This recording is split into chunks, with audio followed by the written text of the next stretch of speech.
Donc, on voit bien que même si la majorité des gens pleurent pour avoir la liberté, et d'ailleurs, s'ils crient on veut la liberté, c'est qu'ils savent très bien qu'ils l'ont pas. Parce que sinon, si vous étiez vraiment en liberté, qui irait chercher la liberté s'il est déjà libre? Donc on verra déjà, là je fais une petite aparté, que en fait c'est tout le système 3D qui est votre prison. C'est tout le système de votre mental ego qui fait que vous êtes en prison. Parce que quand vous êtes en 4D et plus, vous n'êtes plus en prison. C'est simple. Les barreaux, c'est quoi? Ben, c'est vos croyances. C'est vos croyances dans des règles, dans des informations qui sont fausses. Donc, si vous voulez être libre, simple, il suffit de quitter ça. Je n'ai pas dit de quitter votre corps. C'est de quitter le système de croyance dans lequel votre mental ego vous maintient. Et la meilleure solution pour pouvoir arriver à s'en sortir, bah, c'est de vous concentrer sur un seul truc, et forcément par défaut d'alimentation des autres, bah, les autres ils vont faner. Hein. Donc le but n'est pas de faire la guerre à tout.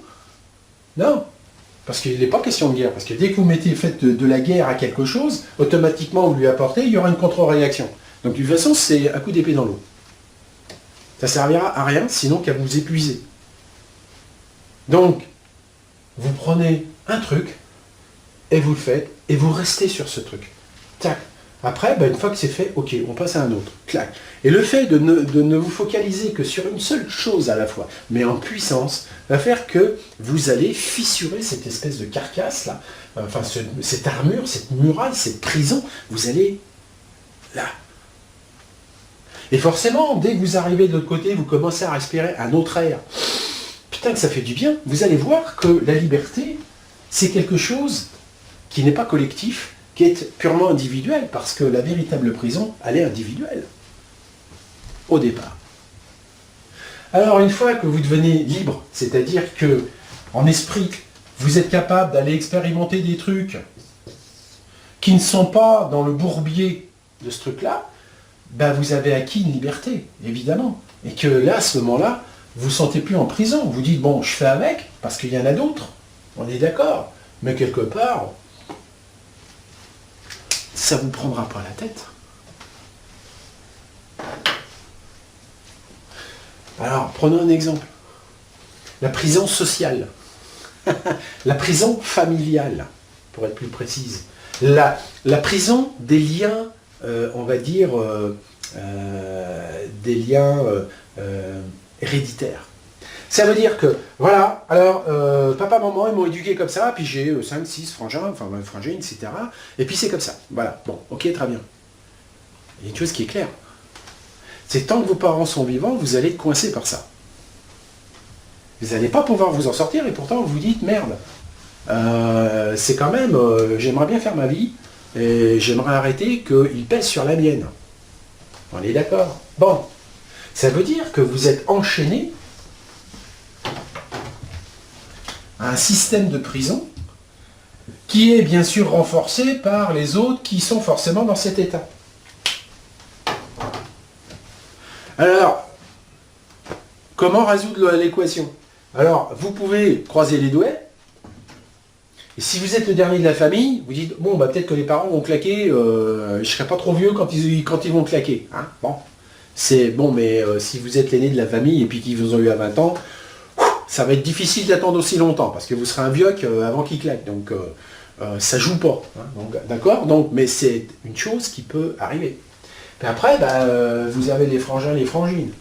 C'est pareil, vous dites, non, s'il faut que j'attende qu'il claque pour arriver à être libre, c'est pas possible.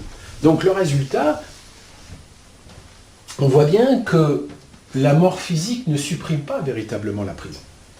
Donc c'est à vous de dire, bon, maintenant, est-ce que je suis, parce que bien sûr, là je suis là avec les autres, donc ça veut dire que je consolide aussi la musique.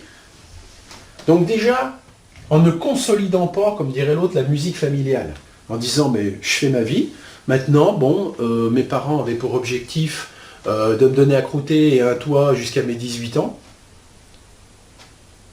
Enfin bon, maintenant on va dire, on va appeler, bon, maintenant c'est passé à 25, puis maintenant on commence à parler des tanguis à 40, hein, d'accord. Quelque part, c'est dire, bon, ok, maintenant, légalement, je devrais être autonome, alors je vais tout faire pour être autonome, c'est-à-dire, on va quitter le nid familial, voilà. Alors vous avez deux solutions, bien évidemment, c'est de déménager à 300 mètres, hein, d'accord, hein, ou de déménager à 300 km. Et puis, si vous êtes vraiment bien, bah, vous déménagez dans un autre pays où ils parlent une autre langue. Là, vous serez encore mieux. Là. Alors, à mon époque, c'était bien, parce que le téléphone, ça coûtait la peau des fesses. Il n'y avait pas Internet. Et donc, bah, c'est simple. Hein. Tu mettais 100 km d'écart, et puis c'était bon. Hein. On n'allait pas tomber à bras raccourcis voilà, en téléphonant tous les jours, et ceci, et cela, etc., etc., etc. Alors maintenant, on a tous les outils de communication extérieure. Donc la meilleure façon pour pas qu'on vous communique, bah, c'est simplement de ne pas avoir de téléphone et pas avoir de truc où on peut vous joindre, sauf en cas d'urgence. Et en fait, il faut couper les ponts. Si vous coupez pas les ponts, ça va continuer à entretenir le système. Alors, c'est facile, j'en vois une qui se coule la tête, hein, dire entretenir le système, oui, mais bon, hein, chacun joue en fonction de ce qui est, et ce qu'il y a, c'est que le truc, vous allez voir qu'arrivé à un moment, vous allez sortir de ça. Vous allez être ce que j'appelle en observateur par rapport à ça. Donc pendant un certain nombre d'années, j'étais en observateur par rapport à toutes les frangines, enfin toute la famille immédiate, etc. J'étais juste là. Alors, si ils avaient besoin de moi ou quoi que ce soit, ils pouvaient toujours me contacter.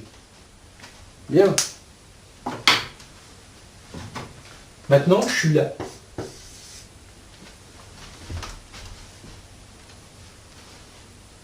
Alors, ce qu'il y a de marrant, c'est que on pourrait croire qu'il y a des interactions quand même, dire oui mais c'est quand même un frangin, c'est quand même une frangine, c'est quand même ceci, alors tiens, il y a papa qui vient de casser sa pipe, alors il faut venir à l'enterrement, il faut faire les trucs, il faut faire les machins. Alors, c'est simple. Quand arrivait ce genre de truc, on me contactait. On me contactait, on essayait de me contacter, on va dire. Hein, on essayait de me contacter parce que moi, j'habitais un peu partout et je changeais de numéro de téléphone parce que vous savez, maintenant, simple, hein, tu as un portable, tu t'en vas, tu déménages de 300 km, tu as toujours le même numéro. À mon époque, c'était pas le cas, hein, parce que c'était que des téléphones fixes. Donc quand tu déménageais à 150 bornes, on disait, vous n'êtes plus sur le même central téléphonique, donc c'est un nouveau numéro de téléphone et c'est tout. Donc ils avaient déjà du mal à me tracer déjà. Hein, parce que j'arrêtais pas de gigoter, de déménager, d'aller partout. Donc ça a été une difficulté pour eux. Et je disais, ah il y a ça, ok.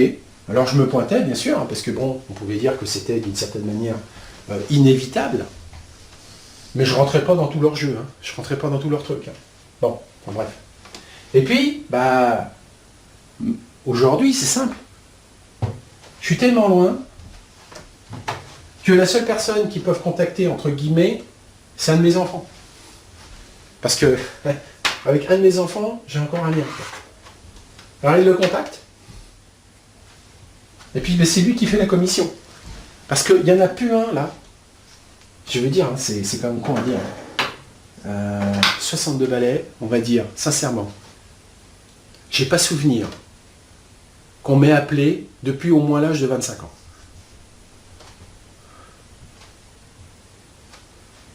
D'accord? Donc, globalement, ouais, je peux mettre ça sur le dos, parce que ça va faire, je crois, 42 ans que je suis officiellement végétarien. Donc, je crois que ça fait 42 ans qu'ils ne m'ont pas appelé. C'est normal. Ils sont comme tout le monde. Ils mangent comme tout le monde, ils boivent comme tout le monde, ils fument comme tout le monde. Donc, et moi, je fume pas, je bois pas et je bouffe pas. Donc, le résultat, j'ai rien à faire avec eux. Donc, le résultat, ils m'ont jamais appelé. Pourquoi je les appellerai? Ils n'ont pas besoin de moi puisqu'ils ne m'appellent pas. Donc, je ne vais pas aller les emmerder quand même. Aujourd'hui, des milliers de gens viennent me voir sur Internet, regarder le plombier ou devant son tableau. Hein, c'est quand même, là, je suis quand même, je prends de la place. Hein. Un moteur de recherche, Google, vous tapez Laurent Dureau, quand même, c'est dur de m'éviter. Jamais reçu un email. Pourtant, ils ont tous des ordinateurs. J'ai jamais reçu un email. Jamais. Donc, ils ne savent pas téléphoner et ils ne savent pas ce que c'est les emails. Mais j'ai appris par la banque, grâce au fiston, qu'il y en avait un ou deux qui de temps en temps quand même regardaient. Hein.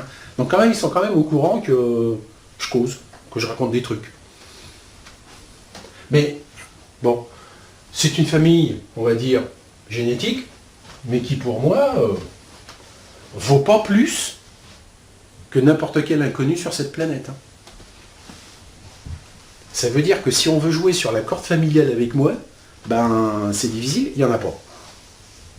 Et vous savez, ce truc a un nom.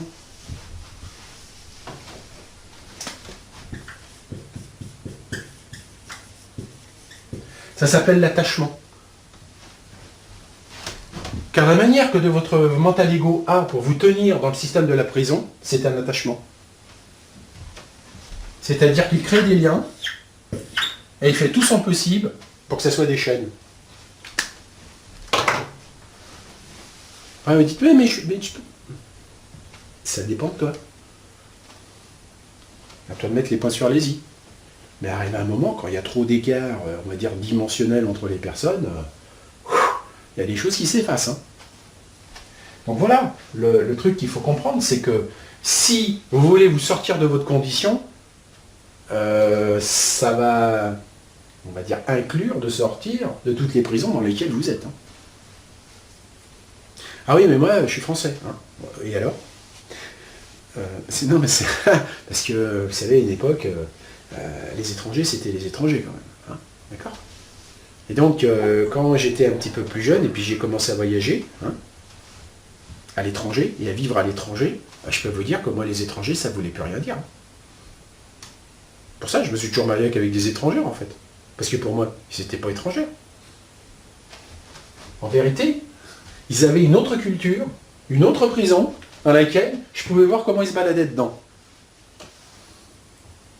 Donc, la difficulté, c'est que plus vous allez être en résonance avec des gens qui ont la même culture que vous, et plus ça va être difficile de vous extirper. Alors, je ne dis pas qu'il faut prendre vos valises et vous tirer. J'ai jamais dit ça. Mais j'ai dit qu'il faut simplement être conscient de ce qui vous relie aux autres. Et je ne vois pas, entre guillemets, quelles sont les obligations à tenir, impératives, quitte à vous flinguer. Parce qu'il y a quand même des relations destructives quand même. Il y a quand même un truc là. Donc, je reviens. Lâcher prise, ça veut dire abandonner nombre de sous-programmes que vous avez, que vous considérez comme, que vous n'avez d'ailleurs pas considéré du tout comme dangereux, et même mieux que vous considérez normal et qu'il faut continuer. Il est évident que si vous voulez vraiment avancer sur le chemin et puis monter d'un cran en termes de vibration, c'est pas en restant dans le fond de la cuve. Hein. Parce que forcément, ils ne font qu'une chose, c'est de dire, mais il est complètement barjot, il faut qu'il revienne avec nous, il a complètement déraillé. Hein. D'après vous, pourquoi, on va dire, ceux de ma famille génétique ne me contactent jamais? Parce qu'il y a un tel décalage conceptuel qu'ils ne peuvent même plus ouvrir la bouche. Parce qu'ils savent très bien que quelque part, quoi qu'ils disent, je vais leur rendre une réponse qui va les mettre mal à l'aise. Pourquoi? Parce que moi je connais leur prison. Et donc, si on vient, entre guillemets, vouloir me taquiner, j'ai juste à renvoyer la balle, mais là, ils vont être mal. Parce que ça remettra en cause toute leur prison. Et là, vaut mieux pas aller gratter le chef. Hein. Donc, ils ne viennent pas m'embêter. C'est pas que je les aime pas, hein. Mais ils n'ont pas prééminence sur le reste des autres personnes. Je peux vous dire que, quelque part, depuis fort longtemps, ma famille, c'est pas la famille familiale. Hein. Ma famille, c'est tous les gens qui me suivent et avec qui je me sens relié. C'est ça ma famille. Et je veux dire, elle n'a pas de frontières, celle-là, elle n'a pas de langue, et elle n'a pas de couleur, et elle n'a pas de religion. C'est tous les gens qui partagent, on va dire, un même, on va pas dire idéal, mais qui regardent dans la même direction. Ceux-là, on marche dans la même direction, c'est des frères, donc c'est ma famille. Voilà. Je vois pas... Je vois pas qu'est-ce que viendrait foutre dans l'affaire des liens dits familiaux. Voilà, donc ça c'était bon, une petite aparté, mais simplement pour faire comprendre que la véritable liberté, c'est pas en faisant la guerre, C'est pas en se battant contre. C'est en regardant dedans et dire, mais au fait, bah, par quoi on me tient? Des liens affectifs, des liens financiers, des liens maritaux, des liens... Par quoi on me tient là? Par quelle chaîne on me tient? Et par quoi je me sens obligé d'eux? Par quoi je suis contraint d'eux? Alors, il y a des chaînes qui sont plus difficiles à défaire que d'autres. Ah bah oui, mais j'ai pas de sous. Bah oui, c'est vrai, parce que pour l'instant, le monde entier est enchaîné par l'argent. Parce qu'un jour, cet argent n'existera plus. Il n'y en aura plus. Dans l'invisible, ils n'ont pas d'argent. D'ailleurs, ils se demandent ce que c'est. Je peux vous dire, quand il y a des entités, des EDL qui viennent et puis qui rencontrent notre monde, il y a des choses qu'ils ne comprennent pas. Je vais citer un cas très précis. Là. Quand nous avons été en contact avec les premiers esprits cristallins, ils ne comprenaient pas qu'on ne pouvait pas avoir un crâne parce qu'on n'avait pas de sous. Mais attends, je suis une partie de toi, j'ai besoin d'un cristal pour être en contact avec toi, pour être dans la même dimension que la tienne, et tu ne peux pas avoir le cristal parce que tu n'as pas d'argent. Mais c'est quoi l'argent? Vous savez, c'est surprenant, hein? Parce que dans la création, ça n'existe pas. C'est ça qui tue, quoi. Je veux dire, donc ce que nous prenons normal est en vérité complètement à côté de la plaque.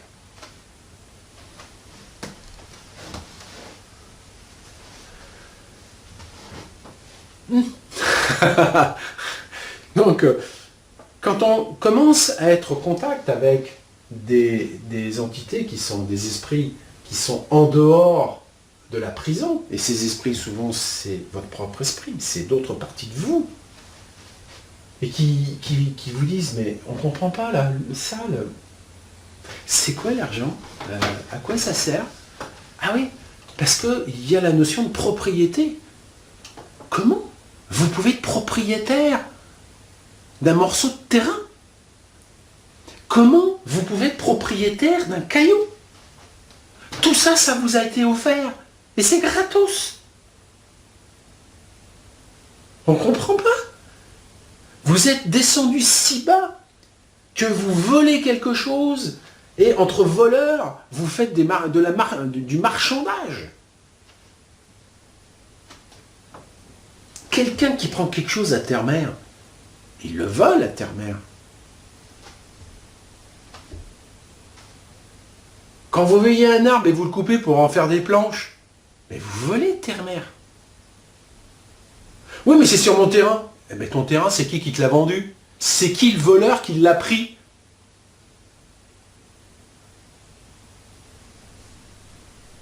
Alors, j'ai une bonne et une mauvaise nouvelle. Parce que tout le monde dit, ça y est, on est en 5D. Je peux vous dire, on n'y est pas. Pourquoi? Parce que là, on est en marche pour la 4D. Parce qu'en 5D, il n'y aura plus de propriétaires terriens. Il n'y aura plus personne qui dit, ça c'est mon terrain et je vais mettre une clôture. Il n'y aura pas de clôture. Et vous serez là, vous sentirez qu'il faudra que vous soyez. Et ça ne sera pas forcément votre terrain. Vous aurez respect de la nature. Vous aurez respect de terre-mère. Et en aucun cas, vous ferez du marchandage. Parce que quand une fois qu'on sera en 5D, la seule chose qui fonctionnera sur cette planète, c'est le don. Vous donnerez de votre temps, vous donnerez de votre énergie, vous donnerez de votre intelligence, juste pour le plaisir d'œuvrer pour le collectif.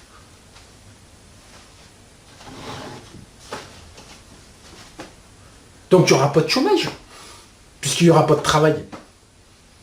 Et s'il n'y a pas de travail, vous ne pourrez pas gagner d'argent.